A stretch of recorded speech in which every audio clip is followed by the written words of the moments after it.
in the red clay village of Amuk, where the sun painted the huts gold each dawn and drums told the stories of the ancestors, there lived a woman named Adana, whose laughter once carried across the hills like a song of joy. For many years, she and her husband, Obina, had prayed for a child, making offerings of kola nut and palm oil at the shrine of Isla, the earth goddess, whose power breathed life into the soil and womb alike. When Adana finally conceived, the whole village rejoiced, and even the old priest danced, for it was said that her child would be born beneath the season of renewal. But by the third moon of her pregnancy, whispers began to weave through her dreams. At first, they were soft, like the rustle of cassava leaves in the evening wind, but soon they grew stronger, forming words that trembled in her belly. She told Obina, but he only laughed, saying that the child merely played with her. Yet the nights turned strange. The fire in their hut flickered without wind, and Adana sometimes awoke to see shadows moving across the walls, though no one else was there. One night, beneath a half-moon bright as a blade, she woke screaming, her body shaking as though the river itself flowed inside her. Obina rushed to her side, but before he could speak, a clear, small voice filled the hut, a voice that came not from her lips, but from within her womb. "Mother," it said, calm as still water, "the rain must fall before the cock crows, or the land will burn." Obina's heart pounded like a talking drum. The lantern went out by itself, and silence, heavy as iron, filled the air. At dawn, the news spread faster than harmattan fire. Adana's unborn child had spoken. Some villagers hid their children, others spat on the ground when she passed. "She is cursed," they muttered. "No good spirit speaks through the unborn." Even the priest came with his staff and cowrie shells, declaring that a womb that speaks before birth is a doorway to the spirit world, and such a child may belong more to the dead than to the living. Adana wept, for she felt no evil in the voice, only warmth and sorrow, as though an ancient soul had chosen her for a secret task. Days later, the prophecy came true. The sky darkened before noon, thunder cracking like drums of war, and rain poured in torrents that swallowed the earth. Lightning struck the sacred Irako tree near the shrine, splitting it clean in two. The villagers screamed and ran for shelter, crying that the gods were angry. But inside Adana's hut, as storm winds clawed through the thatch, her belly glowed softly, like an ember beneath ash. She knelt on the earthen floor, her tears mixing with the rain that seeped through the roof. "My child," she whispered, "who are you?" And from deep within came that same small, steady voice, older than the hills and gentler than the dawn breeze. "I am the bridge between worlds, Mother. They will soon understand." Then all fell silent except the rhythm of rain and the faint beating of two hearts, one of woman, one of mystery, echoing together in the dark. The storm that night marked the beginning of Adana's isolation. For when dawn came and the sky cleared, she found herself alone in a village that no longer called her by name but by whispers and fear. Children were told not to look her in the eyes, and old women crossed themselves with white chalk when she passed. Even Obina, her husband, who once swore to stand beside her through all things, had begun to keep his distance. He would sit outside the hut for hours, staring into the forest, drinking his palm wine in silence, as if trying to drown the sound of what he could not understand. Adana's heart broke each day a little more, yet the voice inside her remained calm, speaking only when the moon was full. "Do not be afraid, mother," it would say, its tone filled with a strange comfort. "The ancestors are watching. You are chosen, though they will not see it yet." She tried to ask what it meant, who the child was, why her life had become a curse. But the voice never answered directly, only in riddles and songs. One night, she dreamed of standing in a vast plain of red earth under a sky without stars. From the distance, she heard the beating of drums that grew louder and louder until they matched the rhythm of her heart. Then she saw them figures wrapped in white cloth, faces hidden by masks carved from sacred wood. They circled her, chanting her name, and one stepped forward, lifting a staff glowing with fireflies. "You carry the echo of old blood," the masked spirit said. "The spirit of Isenwa, the child who was never meant to return. The gods have sent him again to restore balance." Adana awoke, gasping, her body drenched in sweat, her belly trembling with light. The voice inside her whispered, "Now you know." From that night on, strange events began to unfold in Amu. The wells that had long dried suddenly filled with clear water, and the sick who touched Adana's hands were healed of fever. The villagers watched in awe and fear, torn between reverence and terror. The priest came again, more cautious this time, his face pale beneath the morning sun. He demanded to know which spirit she served. "I serve none but the truth that lives within me," Adana said quietly. And the priest's staff cracked in two without her touching it. A wind rose from nowhere, carrying the smell of incense and ancient wood. "You bring chaos," the priest cried, retreating. "The ancestors will judge you."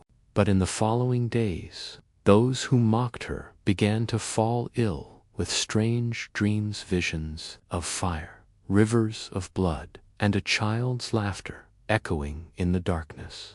They came to her hut, begging for mercy. Adana, though weary and afraid, laid her hands on them, praying to Allah for peace.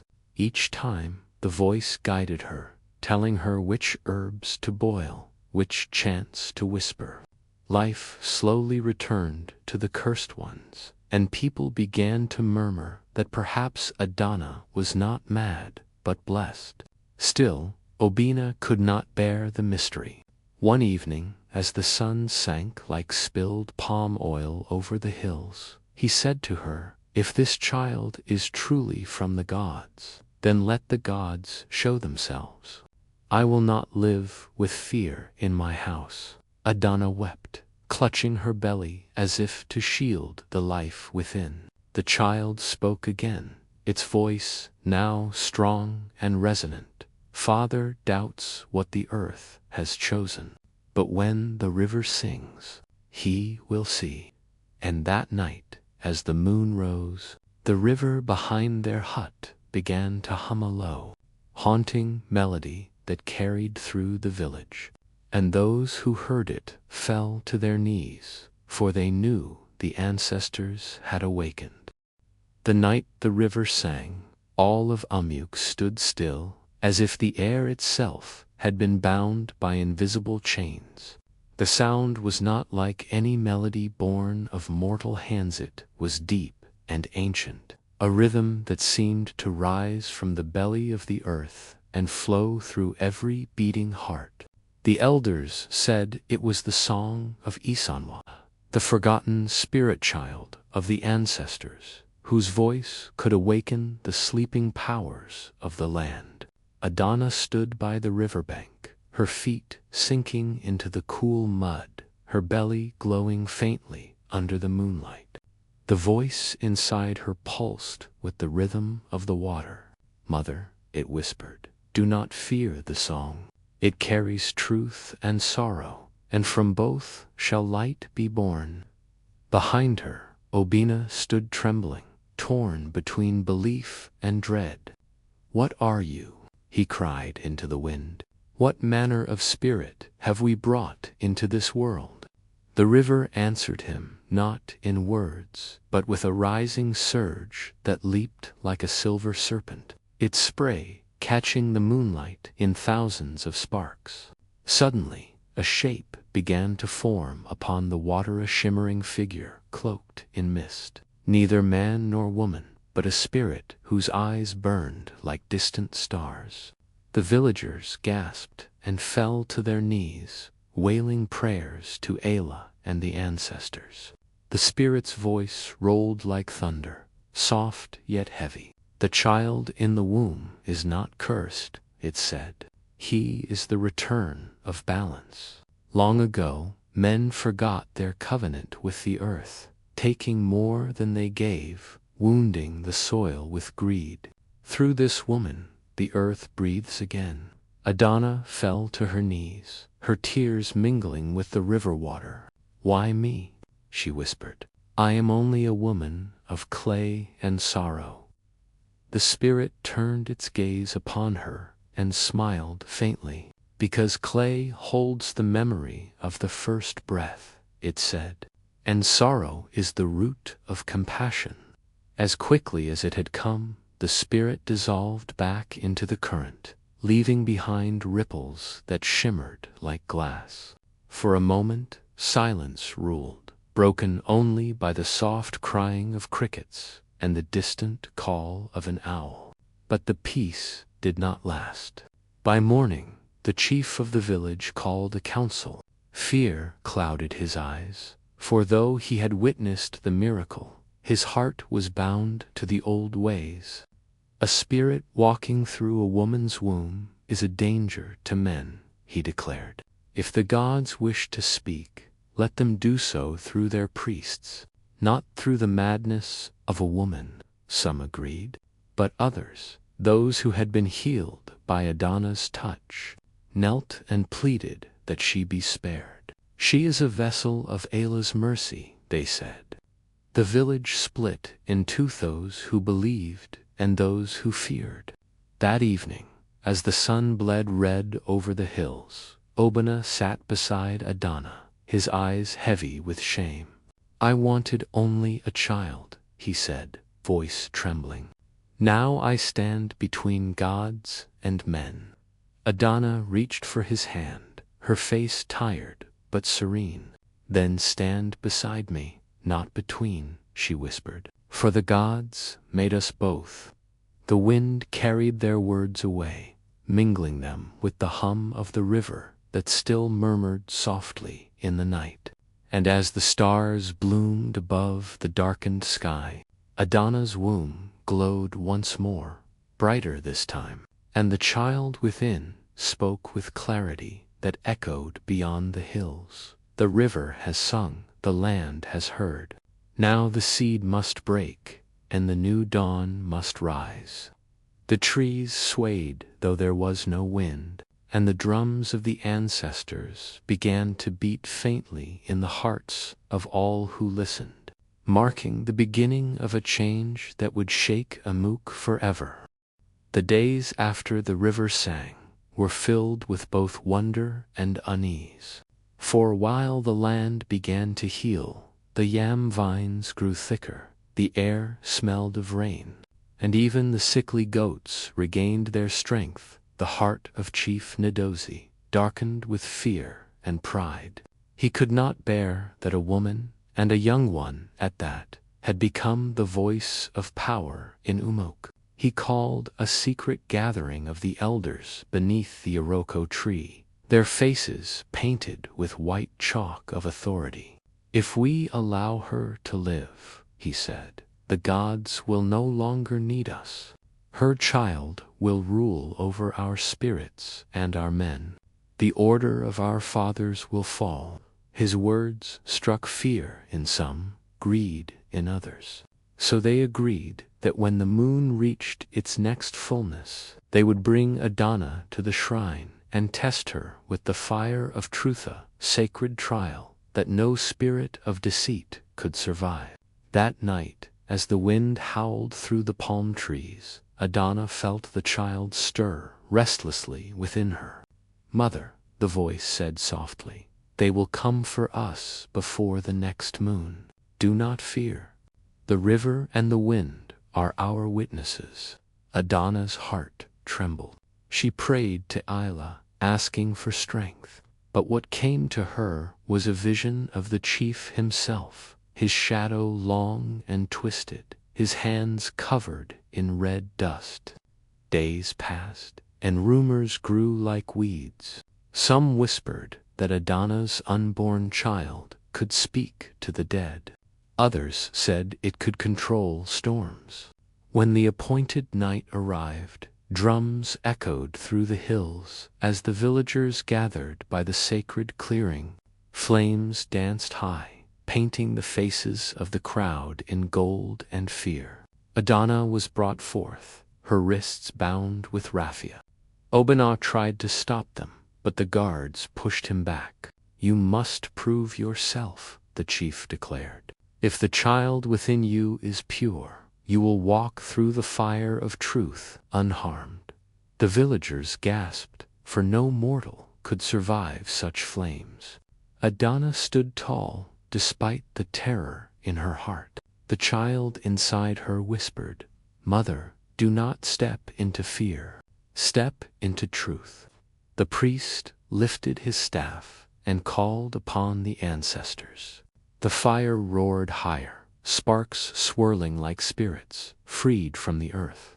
As Adana approached, thunder rolled across the sky, and a strong wind rose. She closed her eyes, whispering a prayer, and stepped into the fire. For a moment, nothing but light. When the smoke cleared, Adana stood untouched, her raffia bindings burned away, her belly glowing like the morning sun. The crowd fell to their knees, crying out in awe, but the chief only screamed in rage. Which he spat. "This is trickery." He raised his staff to strike her, but before the blow could fall, the earth beneath him cracked with a sound like thunder. The ground swallowed his feet, and his cry echoed through the night as a sudden whirlwind lifted the ashes of the fire and spun them around him. When the dust settled, nothing of the chief remained, only his broken staff, half buried in the red soil. The priest bowed his head and whispered, "The ancestors have spoken." From that day, the people no longer called Adana cursed. They brought her gifts, begged her forgiveness, and named her mother of the river. Yet even as peace returned, the voice within her grew quieter, as though retreating into the depths of her soul. "Mother," it said faintly one night, "the time draws near. When the sun bleeds upon the hills, I will come forth." And Adana, though filled with both dread and love, knew that destiny was already moving, unstoppable as the current of the river that had once sung her name. The dawn after the fire of truth carried a silence so deep that even the birds did not sing. The villagers of Umuk awoke with hearts heavy with awe and fear, for they had seen with their own eyes that Adana had walked through the flames and lived. Some said she was chosen by Allah herself. Others whispered that her unborn child was not mortal, but a messenger of the unseen. Adana remained in her hut for 7 days, weak and trembling, her belly burning with warmth that came and went like the tide. Obanah stayed by her side, his faith at last. He washed her face with river water, whispering prayers to both gods and ancestors. On the 7th night, when the moon was a silver drum in the sky, Adana's labor began. The wind outside roared, as if the world itself was holding its breath. The midwives were too afraid to come, but Adana called out to the river spirit in her heart. If ever you have loved this earth, come now, she whispered through her pain. The hut shook with a low hum, and suddenly the air was filled with the scent of rain and wildflowers. A soft light spread across the floor, and Adana cried out as the child within her began to speak again, this time not in whispers but in song. It was a melody of creation, of thunder and water, of roots and stars. Mother, the voice sang, I come as promised. Let the dawn be my witness. Obana fell to his knees as the light grew so bright it filled every corner of the hut.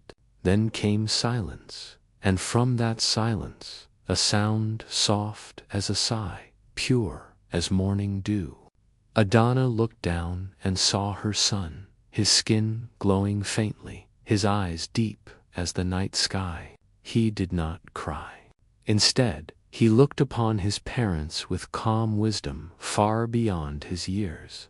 The glow slowly faded, leaving only the faint mark of a river's curve on his chest, shimmering like a hidden scar. Adana named him Isanwa, after the spirit that had spoken to her in dreams, meaning king of the earth's children. When she brought him to the river the next morning, the waters parted gently around his feet. The villagers followed in silence, kneeling on the riverbank. The priest who once doubted her now bowed low and said, The ancestors walk again among us, under the morning sun. Isanwa raised his small hand toward the hills, and the ground that had once been barren began to bloom with green shoots of yam and cassava. The people wept, for they knew the land had been healed. Adana, holding her child close, felt peace for the first time in many moons. Yet within that peace was a whisper of sorrow. Mother, said the child softly, my time among men is not long. I am the bridge, remember? I came to restore what was broken, not to remain. Tears filled Adana's eyes. You are my blood, she whispered, my heart. How can the gods take you away? But the child only smiled, his eyes reflecting the river's endless flow. When the river returns to the sea, does it die, or does it become more? He asked. That night the stars burned brighter than ever before, as if the heavens themselves had bent closer to watch. And in every home in Amuk, people dreamed the same dream of a shining child standing upon the river, his hands raised toward the dawn, promising that the land would never hunger again. But deep in the forest, where shadows slept beneath the roots of ancient trees, something stirred an old spirit, forgotten and bitter, who had watched from afar and would not let balance come so easily, for even in light darkness remembers. The village of Amuk had changed forever. Where once fear and whispers had ruled, now awe and reverence filled the air, though shadows of doubt lingered in the hearts of those who had not yet seen the power of Adana's child. Isanwa grew swiftly, not like other children of the village, but with the quiet wisdom of the river and the strength of the hills. He spoke rarely, but when he did, even the elders listened, for his words carried the weight of ancestors long gone and spirits yet to come. On the 7th moon after his birth, Adana felt the familiar stirring within her heart, the voice of her son calling her to the river. She took him gently in her arms, walking barefoot along the red earth, past the huts and the whispering palms, while villagers followed in silent procession, a mix of curiosity, fear, and wonder. The river had swelled after the rains, its waters silver under the moonlight. Isanwa stepped onto the riverbank, his small feet touching the water without sinking, his body glowing softly as he raised his arms toward the stars. The wind carried a chant of old languages, long forgotten, and from the forest edges, the spirits of the ancestors appeared, clothed in mist and light, bowing in silent respect. Adana's heart ached with both joy and sorrow, for she knew this was the moment he had foretold the time to leave the world of men. "Mother," he said, his voice calm yet echoing across the hills, "I have done what I was sent to do. The land is healed, the people remembered, and the rivers sing once more. But my place is not here." She clutched him close, feeling the warmth of his small body, the pulse of his life mingling with the river's flow. "I will never forget you," she whispered, "nor will the land forget the gift you have brought." Izanwa smiled, a radiant light bathing them both, and then he lowered his hand, touching the surface of the river. The water shimmered, and a wave of soft light spread outward, washing over the village. Crops sprouted taller, flowers bloomed in colors unseen before, and even the sick felt the warmth of life returning to their bones. The villagers fell to their knees, crying and praising Allah and the ancestors, knowing that a miracle had walked among them. Then, without a sound, Isanwa began to rise, floating above the river, his small form dissolving into sparks of silver and gold that drifted like fireflies across the hills. Adana's tears fell freely, but she felt no fear. The voice inside her, now calm and eternal, whispered, "Mother, I am always with you. I am the song of the river, the pulse of the earth, and the light in every child born of this land." When the sparks finally vanished, the river was calm again, reflecting the moon and stars as if nothing extraordinary had ever occurred. Yet everything had changed. From that night onward, the people of Umuk revered Adana not only as the mother of a child who spoke before birth, but as a woman chosen by the ancestors to witness the bridge between worlds.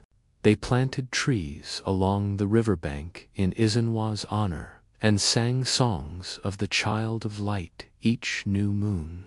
And Adana, though older and wiser, would often walk to the river alone, laying her hand upon the water, feeling the pulse of her son in every ripple, and listening as the river whispered truths and songs, carrying the legacy of a child who had bridged life and spirit, and reminded all who lived there that miracles could come from the most unexpected places.